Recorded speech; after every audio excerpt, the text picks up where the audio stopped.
जो कारखाना उद्याच्याला तुम्हाला किसनवीर कारखान्याने चांगला भाव दिला तिकडे ऊस घाला, कुठं घालायचं तिकडे घाला, पण पैसे मिळतील अशा ठिकाणी घाला.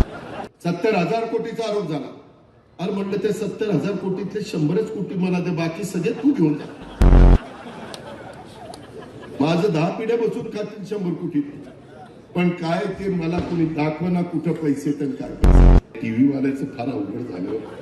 मला ती आता चिठ्ठी आली, टीव्हीवर कार्यक्रम लाईव्ह सुरू आहे, पेट्याचा तुरा खोचा. आता मला काही डोळे असे आहेत माझ्या पेटाचं संगोपी झालेली, खऱ्याची दुनियाच राहिली नाही. बरं मी बोललो की बघा अजित पवार कसा बोलतो, काय खरं ते बोलतो काय चुकीचं बोलतो मला तर काही कळत नाही. माझा आवाज थोडासा मोठा आहे, लोकांना वाटतं याला ही सारखं दमातच बोलतो का. आता मला हळू बोलता येत नाही, त्याला मी काय करू. आता मी असं म्हणालो, अरे बाबांना ऐका, अरे पण ते त्यांना समजणार नाही त्याचं काय. त्याच्यामुळे जो काही माझा आवाज माझ्या आई बापाच्या पोटी जन्माला आल्यानंतर मला मिळालेला आहे तो आवाज माझा आहे.